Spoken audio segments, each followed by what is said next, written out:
Hello, and thank you for joining us for this week's edition of It's Your City. I'm your host, Cortney Bloomer.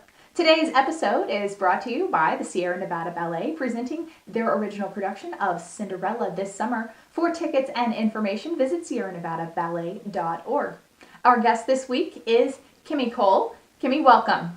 Hi, Courtney. Thank you. Thank you for being here. Well, thanks for joining us. You come to us with an important message for members of the public about people who are especially members of the LGBT community, folks who might be a little bit different. Tell us a little bit about your story. Well, I happen to be transgender, and one of the things that I talk about on a regular basis is how truly ordinary many of our lives are. And that's an aspect that is often overlooked in the public. People are aware of somebody who's a little bit different, so they will tend to make something up, fabricate a story, trying to figure out what it is that they don't understand. And in a lot of cases, that can be devastating. People tend to be afraid of things that they don't know or they don't understand. So I speak about the overall ordinariness of our very human lives. This is what our interactions are all about, to speak with the public, to answer questions, to explain what our lives really look like. And I narrow it down really simply. When people ask me what it's like to be transgender, I wake up in the morning, I shower, I eat breakfast, and I go to work. And that about sums it up.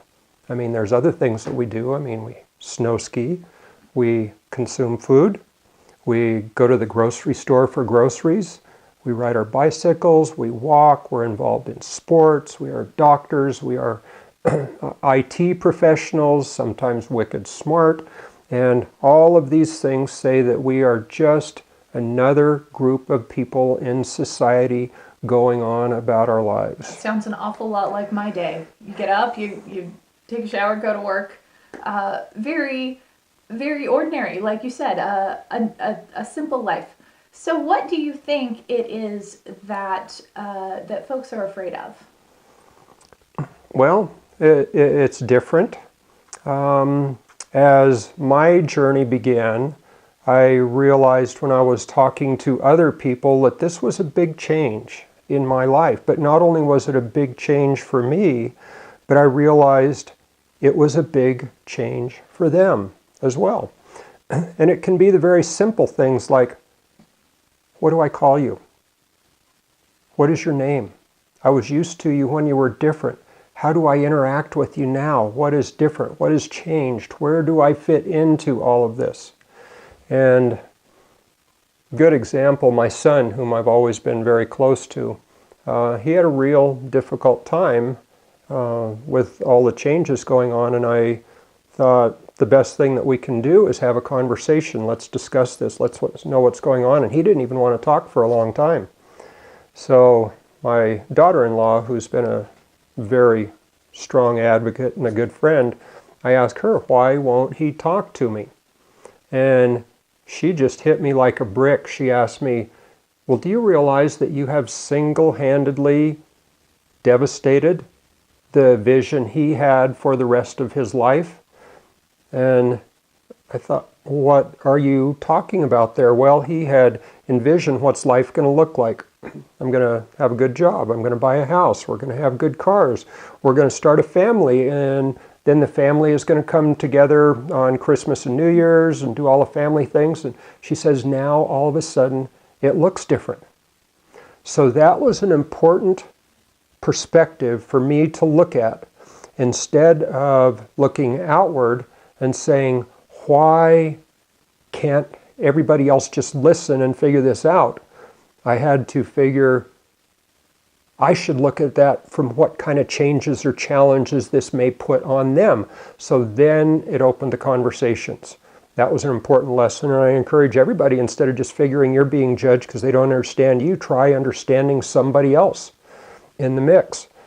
So interestingly enough, the way that evolved, after a couple really tentative years of not much interaction, and my son called me up one day and he said, I figured it out. said, I know you're my parent, I know you've always loved me, and I know you've always given me the best advice anybody has ever given me in anything. He said, we're good. And seriously, we reached that threshold where we were good. And we've been good since. So How long ago was that? that was probably about a year and a half ago.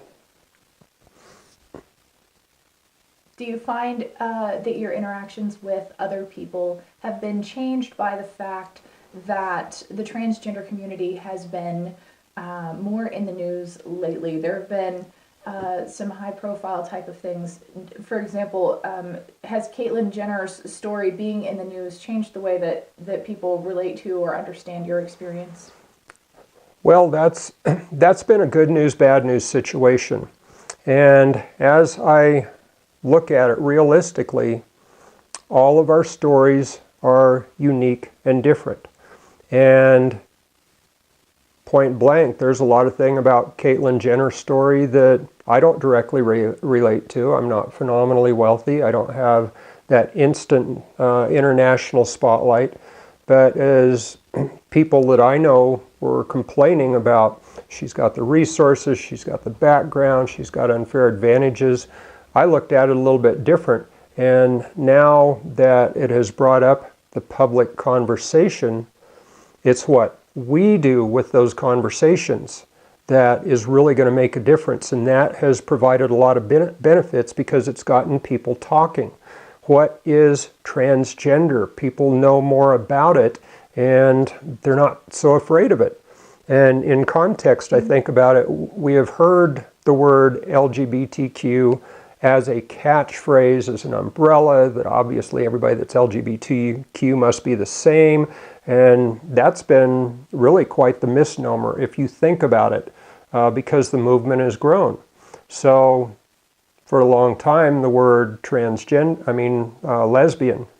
or the word gay have been in the public conversation. So people will say, okay, I understand what that is.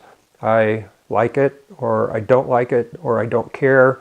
But those words have been in the public discussion for a long time so that people are not afraid of them as this complete unknown. Where recently the word transgender has been catapulted into the public conscience, and now people are trying to figure it out. So, it's a new word, it's a new situation. And, I think back, a lot of people make things up that are inaccurate. I had a friend for a long time, really close friend, and he was actually one of the first people that I told, here's my story, here's how I've been diagnosed, here's what I'm going to do. And he really kind of froze for a second, and he actually thought I was going to tell him that I was attracted to him, which I wasn't at all. But all I could say is, that's what he made out of this, like it was going to affect him. And I said, get over yourself. That's really not what it's all about. It's not about sex.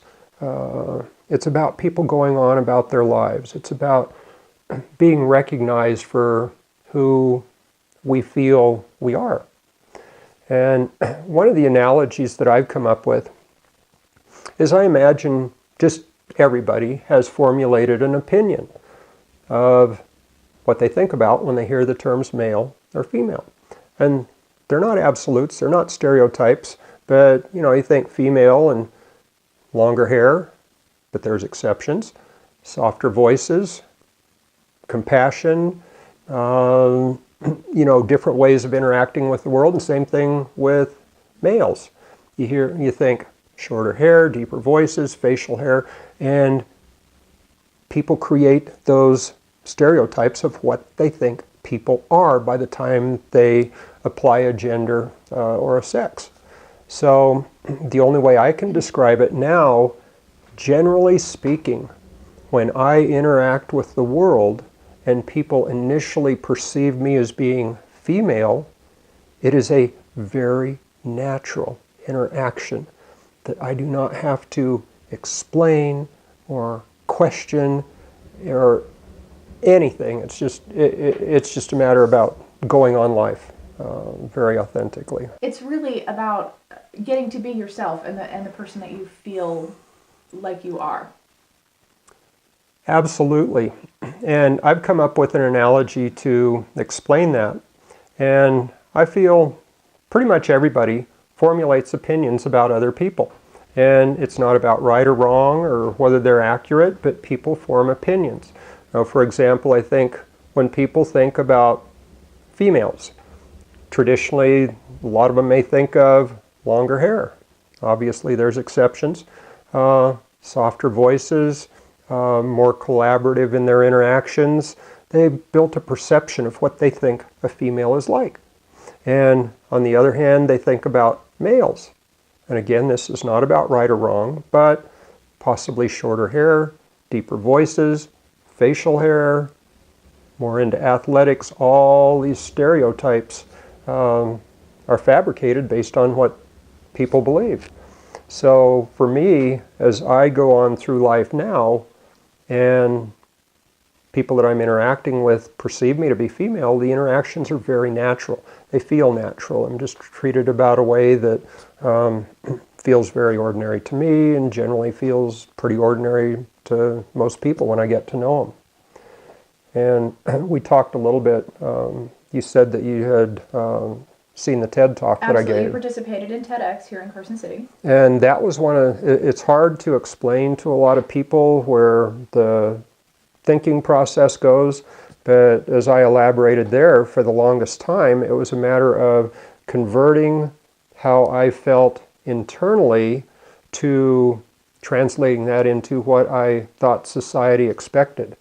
And for so many years, I did a very good job by most standards of giving society what they expected, but it wasn't natural for me. I had to convert how I was feeling normally to what I believe society expected. And I mean, that's a terrible prison to live in for anybody, that they feel that they cannot be themselves, but yet they have to keep up the images that society expects. It was a tough existence. And now you're able to just go about your day and feel like yourself. Absolutely. Now, one of the things that I kind of wanted to touch on today, for many people, many people here in our community and our country, the only time they hear things like transgender is on the news when people are talking about things like the bills that are being passed for bathroom usage and things like that. It's kind of cast in an us versus them light. As a member of the transgender community, what do you want to tell people about that situation? The ruckus that I hear about the bathroom bills, it's really kind of funny in a way that people have been going on about their business forever. And honestly, I'm 61 years old, so that means I've been going to the bathroom for 61 years. And I never thought of anything other than going in, using the restroom, and leaving. Right. And the people I know never thought of anything other than going in, using the restroom, which is a very natural human function, and leaving. Nobody goes to peek, we go to poop. So we need, instead of making these things up like all of a sudden this is going to release the predators, the funny thing about it is people have been going on about their business forever and ever and ever and ever with nobody paying any attention to it. And now all of a sudden they have to fabricate something to be concerned about that is basically non-existent. Right. So it's an unfortunate perception that is being developed, and a lot of it, we've seen a lot of cases is for political fundraising. You've got to find an enemy. So congratulations to the transgender community. We've essentially gotten to be a little bit of an enemy. A little bit of an enemy. And you mentioned politics. You're active in politics. You're a leader in the Democratic Party. Yes. The election that's coming up has already become very contentious. What are some things that you would hope for over the next number of months as we approach November? A lot of what I feel about is we really need to take a look at where we are and where we want to go from here. Now, I know a lot of people have different interests, they have different backgrounds, and that's all fine and as it should be. but also as, being part of the LGBTQ community, I feel we should look at people who also have our needs and situations in mind. And I look at being open to education, being open to acknowledge in public, being open to having conversations about getting real. We're not trying to put anything artificially into place that doesn't need to be there. We just really want to go on about our lives. So a couple groups that I'm involved with, we are going to develop a very nonpartisan general questionnaire to ask all the candidates from the legislative level on up, are you in favor of LGBT rights? Do you know LGBT people personally? It's all going to be yes or no questions. Everybody's going to get the questionnaire. They can answer according to how they feel, and it should be just very transparent. However, I must say that when we go to the polls, the LGBTQ communities are really there in numbers. And, we want to let them know who may consider your life valuable, when we go to the polls. So, yeah, it's very important. All right. Is there anything else you'd like to share with people today? Well, as I closed out my TED Talk, I realized we are a very diverse society. There are all kinds of differences. We think of there are people who are musically talented, athletically, mechanically, really doesn't matter. We're just very, very different. And yet we also have a tendency to insist on distinguishing other people for our differences. And it can be as simple as skin color, or the language that somebody speaks, or maybe the sports jersey somebody chooses to wear. And I just encourage everybody, when you see somebody that appears to be a little different in every way, instead of going directly to judgment or jumping to conclusions about, oh, they must be this, try thinking about, I wonder what it might be like to be in their shoes. Or I wonder what they are like as a person. Maybe if I ask them and we have a conversation, I could learn something, we could learn something here. So I encourage people to think rather than act, especially when it comes with the interactions towards other people. All right, and that's a beautiful lesson that we all can take home when dealing with anybody that we might encounter. Kimi, thank you so much for being here with us today and sharing your story. And thank you so much. And thanks to all of you for joining us for this week's edition of It's Your City, brought to you by Sierra Nevada Ballet, sierranevadaballet.org for tickets and more information about upcoming performances. If you'd like to sponsor a future edition of It's Your City, please contact Darla at the address shown on your screen. I'm Courtney Bloomer. We'll see you next week.